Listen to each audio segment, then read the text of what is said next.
I'm Aliyah Smith, and I'm a singer-songwriter. I got into my dream music program, and I'll be down in Nashville in the fall for college. So I decided to do my project on the creation of a song from conception to production. So, the conception of the idea. The creative process is different for every person and often even changes for the same person depending on the project. I have written lyrics before music, chords before lyrics, or in this individual case, a bass line first. It all depends on when the first spark of an idea takes root, when your brain goes, that's a nice phrase, or wow, these chords sound so great together, and inspiration is born. The song we'll be following tonight is called They Say, and was conceived when I was experimenting and found a bass line I loved while hanging out beneath a tree in my grandma's backyard last summer. These days, popular music is all about layers. We rarely just have a whole song with one guitar or a single person singing a cappella. Popular music consists of many different instruments, sounds, and harmonies, and so do the best songs I write and produce. That's why, after writing the bass line, I moved on to the other aspects of composition. In this case, the second step was when I began to hum a melody along with the bass as I played it. The next step was putting words to that melody. I started with the chorus and decided that because the bass line is very dark sounding, the lyrics should match. I decided to take inspiration from a line my grandma used to say, "It's like there's a curse in this family," and ran with it, creating a mixture of fact and fiction. The chorus soon took shape. Because they say we've got a curse on our family. They say it takes 7 generations to wash it away. They say it's because my great-granddaddy sold his soul for some fame. And they say he forgot to pay, he forgot to pay. Next, I filled in 2 verses. When I recorded myself on a small 8-track I got for Christmas, which allowed me to pick up other instruments and build off of the bassist version of the song, I started with the guitar part, and then I added violin. While I do know a great deal of music theory, I find that I do some of my best composition by ear, through trial and experiment, and I often hear the part that needs to be there in my head as I play along, and I transpose as I go. At this point, I had a pretty decent song, but I felt that something was missing. I decided to add a snare drum to only the choruses to add the overall theme and feeling of the song. Practice, practice, practice. It's cliche, but it's true. The old saying is true. Practice really does make perfect. It's especially important because studio time is extremely expensive, so you want to be in and out as fast as you can. Next comes the recording stage. Now, a lot of people can never make it to this stage, but if you save up money or you have the opportunity to record in like the schools area, you get to go to it. So depending on whether you're playing the whole band or a solo artist like myself, it depends on whether you record the song all at once or do individual tracks. This is when practice pays off because you want to get the best take in the possible shortest amount of time to save money. And lastly comes the production stage. Now you can do this yourself if you know your way around Pro Tools or Logic, or you can always hire someone or have a friend do it. The creative possibilities at this point are endless. You can add reverb, EQ, filters, and really polish a piece. You can change the volume to different tracks or bring focus to a certain instrument at a certain moment. Getting this done right is really imperative for a great final project. Thank you.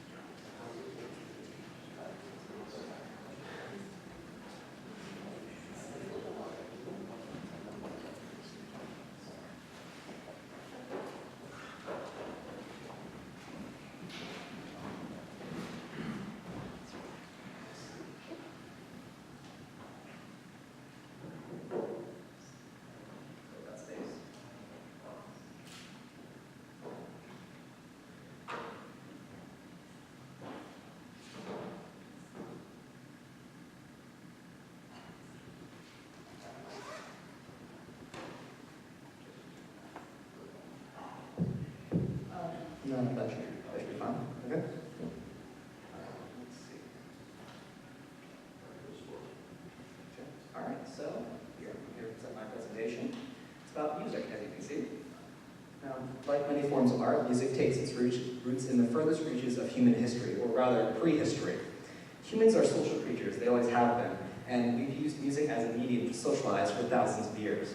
Prehistoric humans likely used their voices and bodies as rudimentary instruments. Their voices, their body could be percussion instruments, so on and so forth. And they would develop the craft over time for such uses as ritual, protection, identification, and entertainment. The last one is what I'm here to talk about today. Now, music is one of the biggest industries worldwide. It's about $19 billion, I believe. So it's pretty huge. It's an art form that encompasses all moods and emotions found under the sun.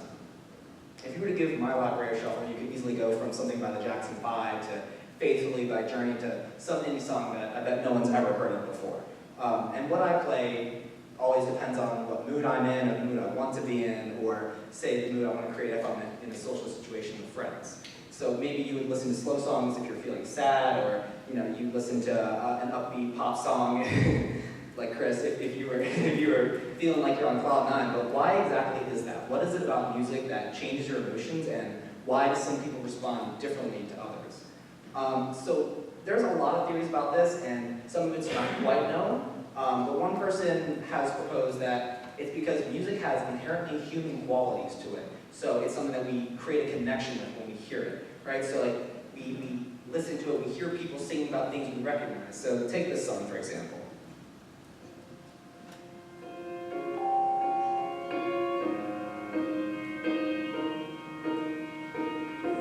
What would I do without your smart mouth?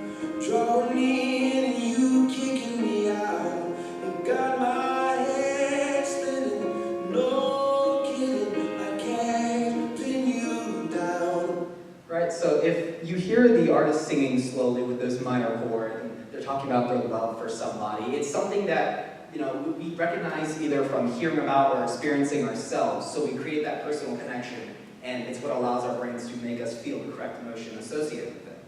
So, like I said before, that's just a proposed theory for it, but that's one that I believe that's one that makes the most sense from experience. Like I said before, we're social creatures, so that would make the most sense to me.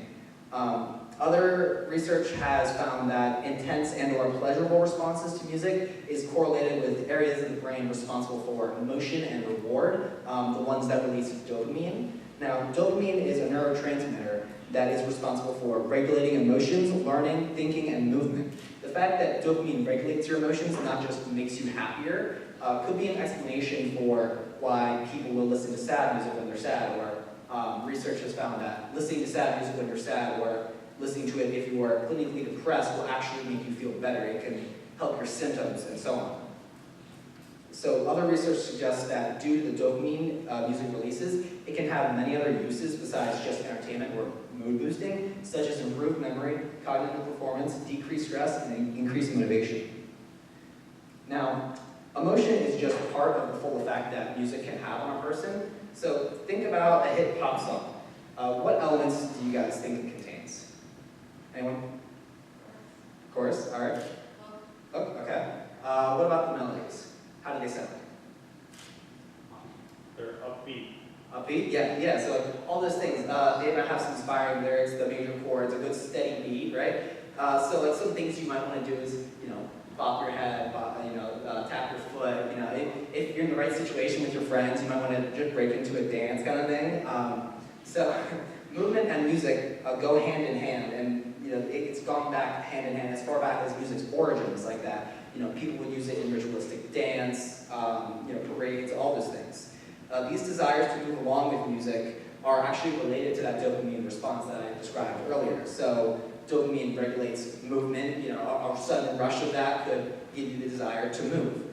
Research has found that rhythm is a crucial part of any song and actually suggests that it's universally understood by people. One study would pair participants and have the first participant listen to a random 12-beat rhythm. They would then have to imitate it to their partner, who would then imitate it back to them. In every single trial of this, within a few turns, that once random long rhythm was compressed into something that was a lot more simple and a lot easier to learn. Countless studies on the brain and its capacity to learn and store information have revealed two things. The The human brain is able to encode about 7 bits of information in short-term memory, and that rhythm is an effective way to facilitate learning. So when you put those two things hand in hand, that's why you get the results of that study there. So those people subconsciously compacted the rhythms because it was easier for their brains to process and repeat back to their partners. And it's why many pop songs would use a simple beat in lieu of something more complex. It's less for the listener to focus on, less to get in their way, and it creates a very quick dopamine response, which is why pop songs are popular. So in thinking about all these things, the next time you're studying for a big exam or stressed about work, just put in some earbuds and let the music do its thing. Thank you for coming to my TED Talk.